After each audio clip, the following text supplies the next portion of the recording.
Aujourd'hui, au gré des chemins, je vous emmène dans une production de CBD qui est faite par Sébastien. Je vais filmer la récolte des pieds. Après, on va voir le tri et toutes les feuilles. Enfin, il va nous expliquer ça plus en détail, mieux que moi. Ça. Voilà, tout à fait. Donc, on part de quoi? On part de la graine, on part de quel moment? De tout ce que tu veux. Voilà, d'accord. Déjà en premier, voilà. Donc, on commence avec une graine qu'on va mettre à germer en godet. Parce qu'au prix des graines, on ne peut pas mettre directement en plein champ, c'est pas possible. Parce qu'on tourne entre 60 centimes et 1 euro la graine, voire même plus pour certaines variétés. Donc du coup, pour être sûr des germinations et de ne pas avoir de problème de bestioles qui viennent bouffer les graines en cours de germination, le chènevis, il faut savoir que toutes les bestioles l'aiment, les rongeurs, les oiseaux, tout ça. Donc il faut vraiment protéger ces semis. Donc on sème variété par variété, en godet, couvert avec du grillage ou du filet pour empêcher les oiseaux de venir récupérer les graines quand elles sont juste poussées. Quand la tige pousse, elle pousse la graine en l'air, la graine reste sur la tige et les oiseaux arrivent, spécialement les moineaux. Ah ben mince, c'est poussé. Suivant, ah ben mince, c'est poussé. Et ils ne les mangent pas, ils les laissent sur le sol. D'accord. J'ai trouvé ça la première année, donc du coup on a couvert ça. Ouais. On va le mettre en hauteur pour éviter les rongeurs. D'accord. Donc les tables sont posées sur des tréteaux en fer pour qu'ils glissent, qu'ils n'arrivent pas à monter. Parce que c'est vraiment quelque chose qu'ils aiment beaucoup. Et puis il faut faire attention aussi aux limaces qui adorent beaucoup. Donc il faut vraiment faire attention à tout. L'agriculture dans toute sa splendeur. Voilà, tout à fait. Là on est en plein dedans, clairement. D'accord. Donc du coup au bout de 3 semaines, donc ce truc-là a lieu de l'idéal c'est début juillet ou fin juin pour mettre les graines à germer.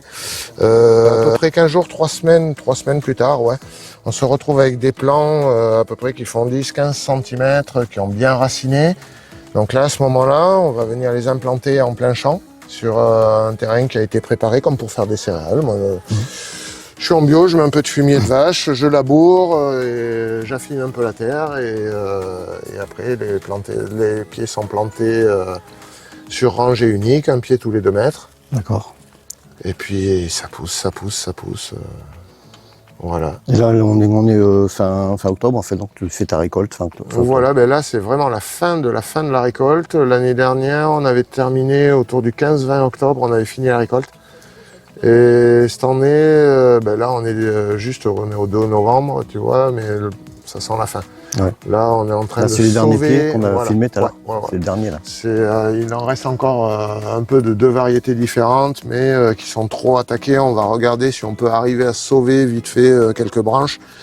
Mais à mon avis, ça va pas être bien terrible parce qu'on est vraiment à la fin de la récolte. D'accord. Et sur des fleurs volumineuses, tassées, donc l'humidité, quand elle est prise à l'intérieur, elle n'arrive pas à ressortir. Donc du coup, ça pourrit à une vitesse folle, quoi. Voilà. Non, mais après, je vais filmer on va dire la récolte, la cueillette. Voilà. Et après, on va aller... Et suite à ça, effeuillage, voilà. Effeuillage faut éviter les branches en morceaux qui sont faciles à passer à l'effeuilleuse et faciles à suspendre aussi dans les séchoirs. Un pré-effeuillage à la main pour enlever les plus grosses feuilles qui font office de panneaux solaires et qui sont aspirées et qui se collent sur la grille de l'effeuilleuse, qui empêche les petites de passer. Donc on fait un pré-effeuillage à la main et ensuite passage sur la machine où là ça file, on s'arrête plus, quoi. On verra ça sur les prochaines vidéos à la suite. Pas de problème. Bon, merci en tout cas. Eh bien avec plaisir. Là, on est dans tes serres. Voilà, donc là, partie récolte, on est quand même sur la fin de la récolte, donc il faut trier parce qu'on peut se retrouver avec des fleurs qui sont abîmées dues au mauvais temps et à l'humidité ambiante en fin de saison. Donc du coup, à mesure, on trie, voilà, on enlève ce genre de choses là qui sont les fleurs qui sont vraiment attaquées par le botrytis. Le gros problème du cultivateur de chambre. C'est les moisissures qui s'attaquent vraiment aux fleurs et qui peuvent faire que en 48 heures, il y a des pieds qui sont entièrement mangés, il ne reste plus rien de récupérable. Voilà, alors ça c'est le type de choses, voilà, qu'on n'aime pas avoir dans ces plantations. Ça, on appelle ça une catastrophe ambulante. Voilà, c'est comme ça, des fois ça arrive. D'accord. Alors là, on est sur une variété qui est Forbidden Vie. Forbidden Vie, encore un autre cannabinoïde différent du CBD et du CBG. Une autre molécule, CBD, CBGV, je sais plus exactement, parce qu'il y en a tellement qui existent, à force je me mélange, il faut dire ce qui est. Donc quand j'ai vu qu'il y avait une autre molécule qui avec des attributions différentes, que je ne connais pas encore, je me suis dit que ça pourrait intéresser les gens et je voulais voir la plante aussi. Donc on a fait un petit test sur une dizaine de pieds, voilà. Et ça fait des plantes vraiment grosses, de très grosses plantes. Ouais, très grandes plantes. Même il doit y avoir du poids une fois récolté. Voilà. Ah, celui-là, là, la poubelle. Celui-là, on va pas en sauver grand-chose, à mon avis. Tant mieux. Ce que j'ai vers moi, ouais, ça en fera moins. À traiter, c'est ça? Les courageux, quoi. Ben, faut dire qu'on en a croisé un peu, là. Depuis un mois qu'on y est, là. Ça a été intense, hein, quand même.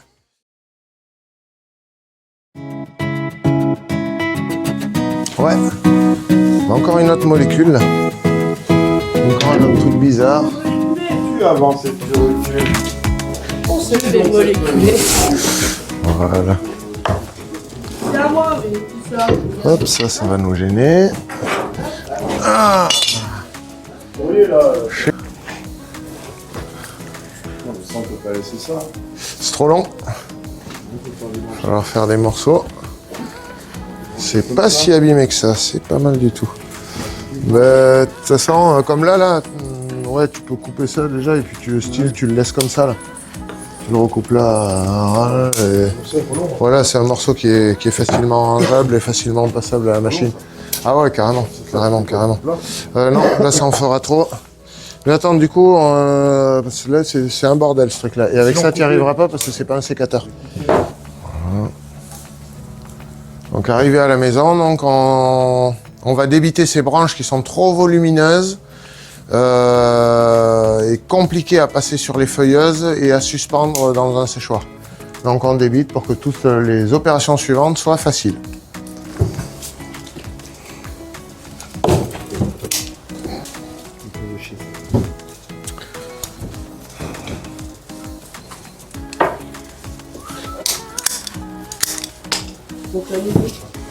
Ah ouais.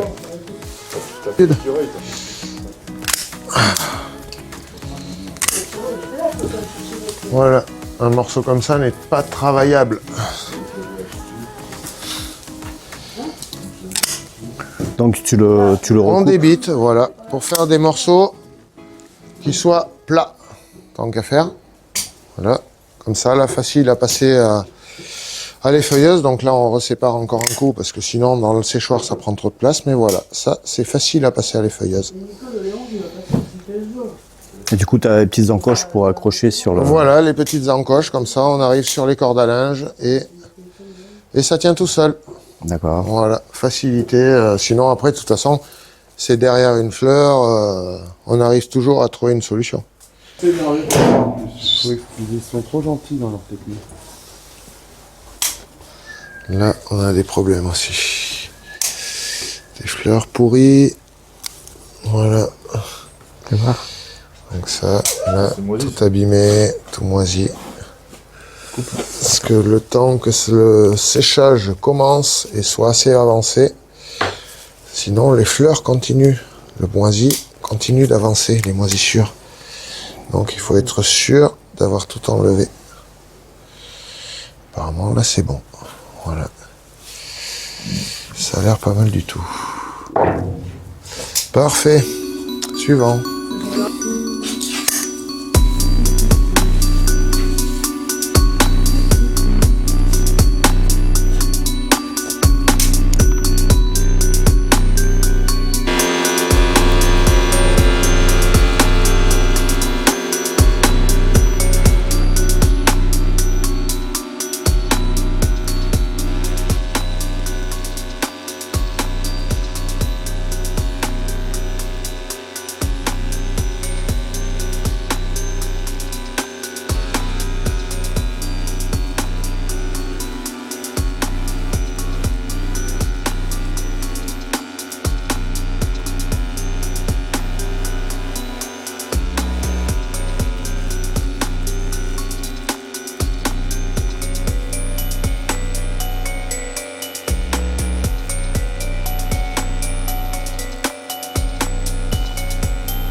bon, les tests des gendarmes, voilà, les tests des gendarmes réagissent à la trace et ne sont pas fiables. Donc là, c'est un ensemble de choses qui fait qu'en fait, on peut avoir des problèmes même en ne consommant pas de CBD carrément. Même du jour sur le lendemain, leurs tests peuvent fonctionner en parlant de ceux qui fonctionnent, bien entendu. Mais que les tests ne fonctionnent pas bien, c'est ça? Voilà. Alors peut-être qu'ils ont évolué depuis, mais l'année dernière, on était sur des tests qui étaient à peu près avec une fiabilité de 60%. Donc on ne peut pas faire sauter des caries avec des tests qui sont fiables à 60%. Ce qui est que les consommateurs de CBD ne connaissaient pas la marche à suivre pour éviter d'avoir des problèmes quand ils se retrouvaient devant un tribunal, parce que de suite ils étaient accusés d'avoir consommé du cannabis récréatif, alors que ce n'était pas le cas. Moi j'ai une cliente qui a eu des problèmes avec ça et qui a son permis qui a sauté parce que elle aurait dû m'appeler tout de suite pour me demander la marche à suivre, parce que moi je la connais du coup. Elle a écouté ce qu'on lui disait, elle s'est fait avoir bêtement et du coup, elle n'a pas eu la véritable contre-expertise qui permet de ne pas avoir de problème devant un tribunal, à savoir la prise de sang. D'accord. Donc voilà, en fait, si tu es consommateur de CBD pour raison médicale, on va dire, on va l'arrêter.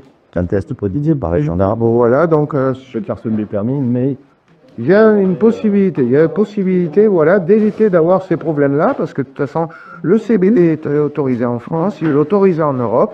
On ne peut pas, on peut pas aller contre ce truc-là. La loi, c'est ça. Le CBD est autorisé. On a une limite de THC, mais le CBD est autorisé. Donc, du coup, lors d'un contrôle de gendarmerie, le premier test s'y réagit. Donc, déjà, il faut que ce soit la personne elle-même contrôlée qui ouvre le test, qui se fasse le test elle-même. Le gendarme ne doit pas toucher, parce que s'il a contrôlé d'autres personnes qui étaient vraiment plus que positives avant, ça peut influencer. apparemment, ça peut influencer. Donc la marche à suivre est très, comment on lui dit, protocole. Un protocole qui est vraiment très pointu. Donc c'est la personne testée qui doit ouvrir le sachet du test, pratiquer le test, et garder le test à la main pendant 10 à 15 minutes. D'accord. Voilà, avant de le rendre au gendarme. Suite à ça, mais c'est positif ou c'est Et négatif. c'est le protocole. Et voilà, c'est le protocole réel que la plupart des gendarmes d'ailleurs ne connaissent pas et n'appliquent pas. Donc c'est pour ça, un test qui n'a pas été réalisé tel quel n'est pas valable devant un tribunal. D'accord, voilà.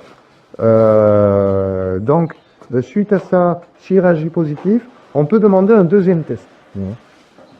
Donc on demande un deuxième test. Imaginons le deuxième test est positif lui aussi.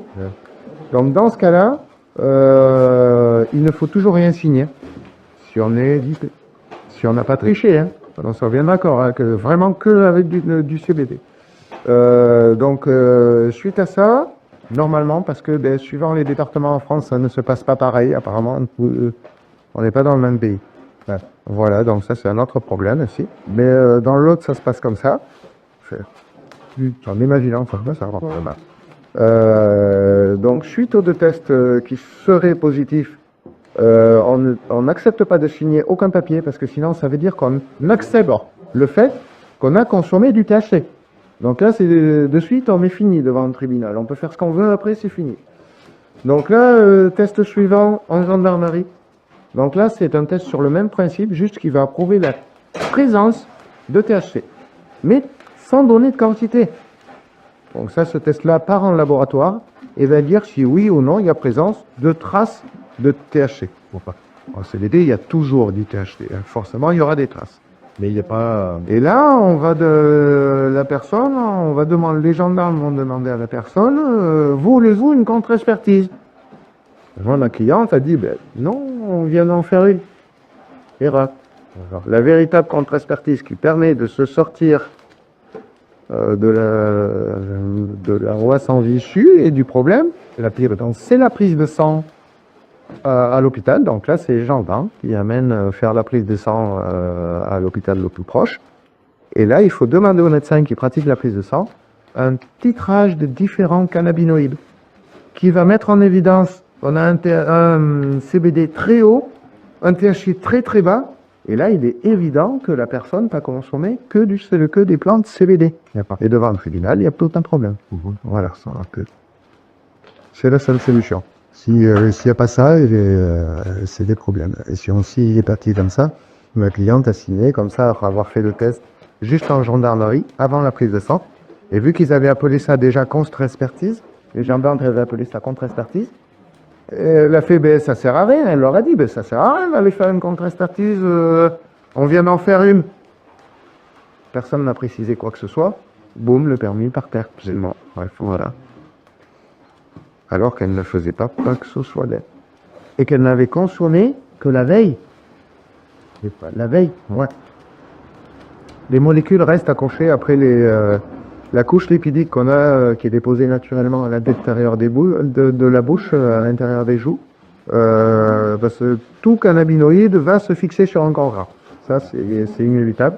Donc, du coup, ben, ils se servent, ils vont gratouiller, ils vont faire gratouiller cette couche grasses qu'on a à l'intérieur des joues et sur lesquelles sont venus se fixer des cannabinoïdes qu'on a consommés d'accord avant.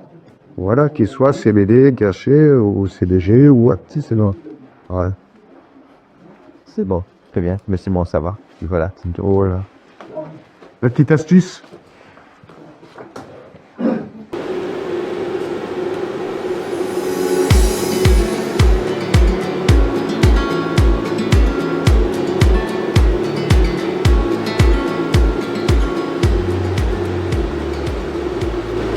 Donc là, c'est ta salle de séchage. Voilà, donc là, bienvenue dans le séchoir. Donc, on entrepose tout pour un séchage qui va durer à peu près 3 semaines, 3 semaines à mois, pour avoir un séchage optimal. Une température assez basse, on va dire jusqu'à 20 degrés maximum, l'idéal étant du 18 degrés. Avec une hygrométrie de 60% pour pouvoir avoir un séchage lent qu'on peut forcer en cas de présence de moisissure pour justement éviter que ça s'étende. Donc ça dépend des années, c'est pareil, c'est un truc qu'il faut. Il y a des moments où il faut sécher plus vite pour sauver la marchandise et d'autres moments où ça va, on peut prendre le temps comme ça doit être fait normalement. Suivant ton hygrométrie, quoi. Voilà, ouais. Suivant le temps de dehors, suivant comment les plants ont déjà été attaqués par les moisissures ou quoi. Et suivant aussi la taille des séchoirs et la quantité qui reste à rentrer. Quand la saison presse, des fois on est obligé de faire forcer les déshumidificateurs, les faire tourner de manière plus intense pour que ça sèche plus vite, pour pouvoir retasser au fond du séchoir, pour pouvoir en remettre d'autres. Parce que pour le moment, le séchoir neuf n'est pas fini encore. Malheureusement. Voilà, ce sera pour l'année prochaine.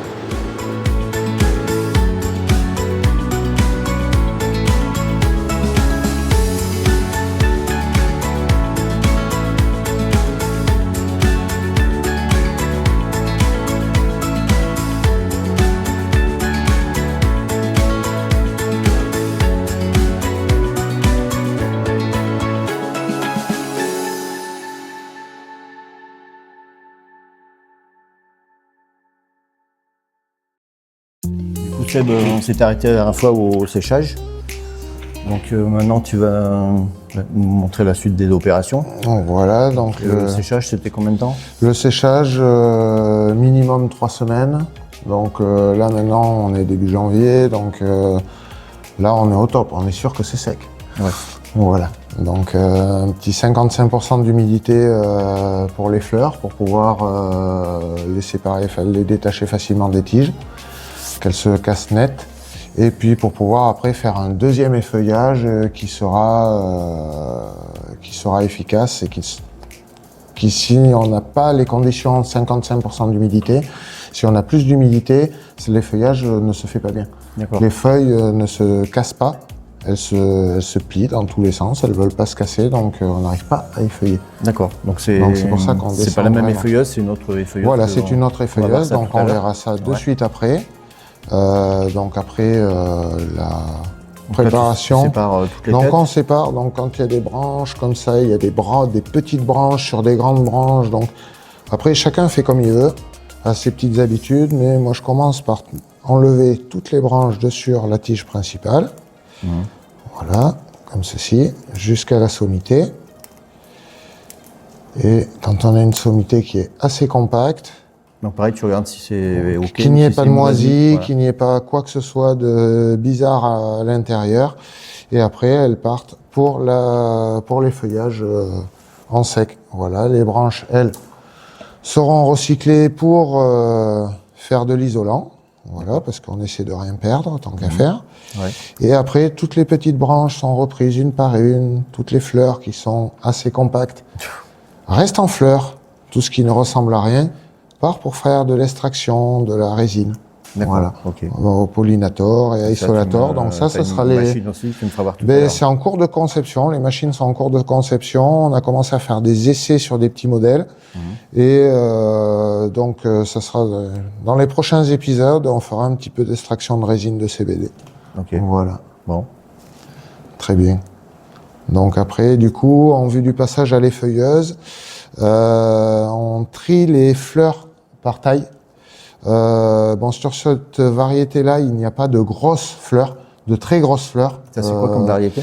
Cheese, une variété, voilà, c'est un nom commercial. Je redonne des noms commerciaux un peu aux variétés autorisées au catalogue pour éviter d'avoir des problèmes avec les autorités. Oui. Voilà. Donc, T'as combien de variétés là? T'as la schiste, mais il y a quoi d'autre? cette année, on en a fait pas mal. C'était un peu une année de test parce qu'il y a eu pas mal de nouvelles variétés qui sont sorties.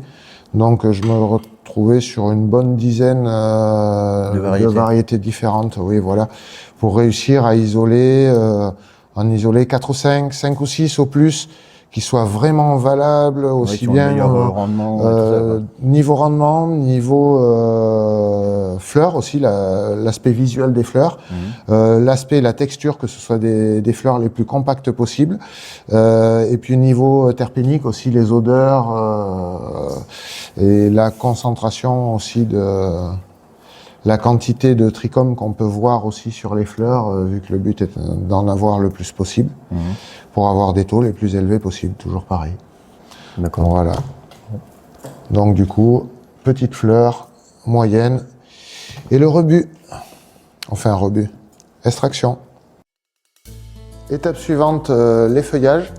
Donc avec une petite effeuilleuse Master Trimmer qui permet d'enlever les feuilles, la plupart des feuilles restant sur les fleurs une fois enlevées sur les branches. Donc voilà, on se retrouve avec des fleurs qui sont très feuillues du coup. Les fleurs, ils sont aussi quand même au milieu de toutes ces feuilles, mais voilà, ça va disparaître.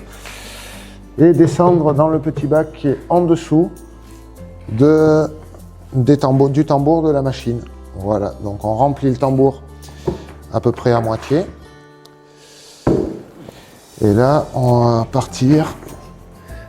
On va faire tourner ça pendant un premier tour 4 minutes déjà pour voir à peu près où c'est qu'on en est. Voilà, donc on ferme la machine. Voilà, on la remet à plat.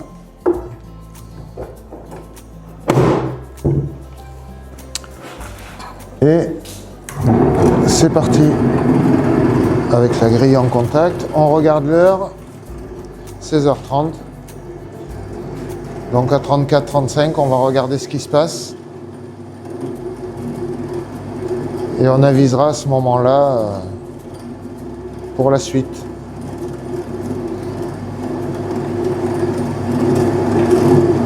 Ok. Bon, on se retrouve dans 3-4 minutes alors.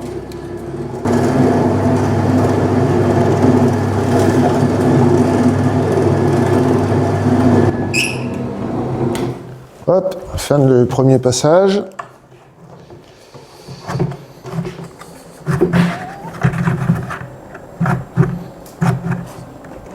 Voilà. Hop, on la sort pas dans un premier temps. Il en tombe toujours 2 ou 3, mais on regarde comme ça. Là déjà, il y a la moitié du travail qui est fait. Tu vois, là, les fleurs, elles ont changé de mine là déjà. C'est pas pareil. Donc là, t'as vu l'odeur? L'odeur là-dedans, c'est terrible. Là, ça décuple le truc. Et quand on les touille comme ça, là... Donc, on remue un peu, on touille tout ça pour pour qu'il y en ait qui n'auraient jamais été voir la grille pour qu'elles y Ah, aillent. ça peut arriver, oui. Voilà. Donc un petit coup de touillage. Il reste un petit peu de Ouais, feuilles. ouais, mais pas tant que ça au final. Fin de première passe, tu vois, c'est pas C'est mal bon. du tout. Hein. T'as plus l'œil expert C'est que quand moi, même c'est pas mal sûr. du tout, vu la texture de cette variété-là. C'est T'en as pas des plein, ouais. fleurs comme des cailloux. Donc, Tout le long, t'en as... ouais, mais ça c'est normal, ça se stocke sur les bords. Ouais, ça colle. Ouais, un peu. Tu remets... Deuxième passe. Allez, on arrête normalement. Fin de la deuxième passe, alors. Voilà, on doit être normalement on doit être bon là à peu près. C'est bon, mais là de toute façon sur des variétés comme ça, on n'arrivera jamais à avoir des fleurs parfaites sans un seul morceau de feuille. Ouais. Ouais, il y en a un peu. Parce que c'est une variété qui n'est pas compacte. Ça s'est recourbé aussi, ça se non recourbe, voilà. Ouais. Mais bon, les fleurs ont bien changé, il reste 2-3 débris, mais ça reste quand même des feuilles qui sont couvertes de trichomes. Oui. Donc elles sont valables, c'est pas juste de la simple végétation. Puis il faut pas oublier que le CBD c'est quand même une plante. Oui. Donc une plante, sur une plante malheureusement il y a des feuilles. Voilà.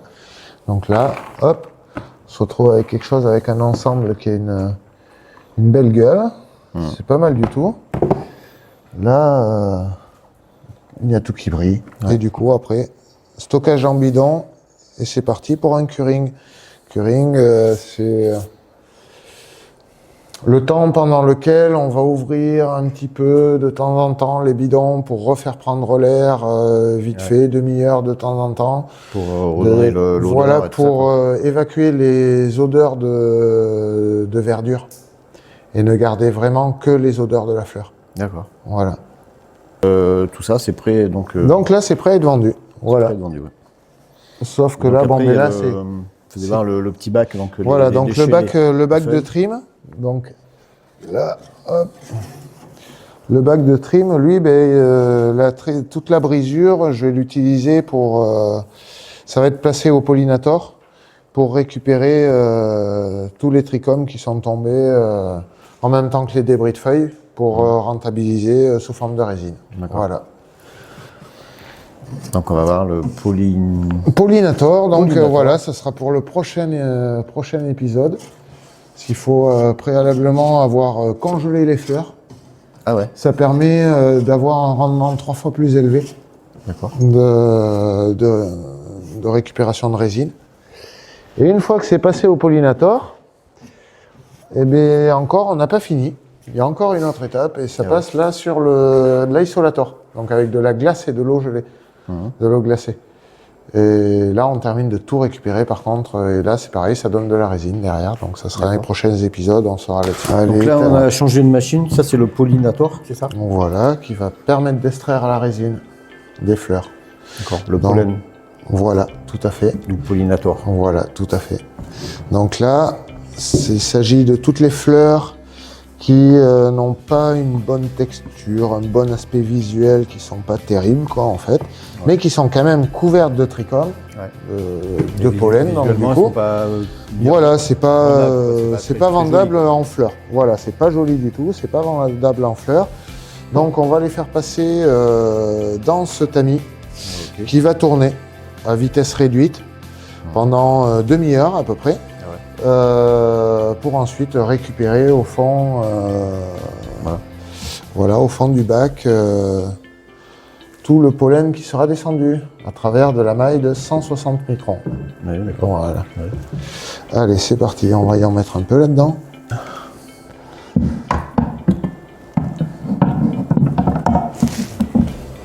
Voilà. Et l'idéal donc là est d'avoir de la fleur congelée. Le passage au pollinator se fait avec de la fleur congelée pour qu'un maximum de trichomes se décrochent, Ouais. à savoir 3 fois plus sur de la fleur congelée que sur de la fleur non congelée. Donc on passe les fleurs au congélateur à moins 18 au préalable et ensuite on les met dans le pollinator. Demi-heure, j'ai oublié de regarder l'heure, tiens, tant qu'on y est. Hop, 53. Bon, bien, on revient dans une demi-heure, on regarde ça. Voilà, tout à fait. Et ensuite, on passera sur une table de tri. Toute la résine qui sera descendue dessous. Il y aura quelques impuretés et à ce moment-là, On passera sur une table de tri avec, avec une maille de 100 microns pour terminer d'enlever toutes les impuretés, donc les jambes des trichomes. Parce que sur la plante, il y a une petite tige avec la petite perle de sève qui est coiffée au bout. Et la petite tige ne nous intéresse pas. Ce qui nous intéresse, c'est la perle de sève. Donc on va terminer d'enlever tout ça sur la petite table, avec la petite table de tri. Voilà, que j'attrape. On va déposer donc le pollen qu'on aura récupéré au fond du pollinator. Et on va promener ce pollen sur cette maille de 100 microns. Et arrivé à un certain moment, on se retrouve avec des résidus. Voilà, il y a plus de jambes de trichome au final ou de morceaux de pistil que de perles. Et après, on va les récupérer dessous et on récupère une résine qui est assez pure. Voilà, donc ça c'est du déchet. Le déchet qui pourra être placé en plus grosse quantité évidemment dans une presse à rosine pour pouvoir terminer de récupérer les dernières gouttes de sève, on va dire. Voilà. Donc ensuite, on retire la plaque. Bon là, il y en avait déjà dessous, c'est pour ça que c'est en tas. Voilà.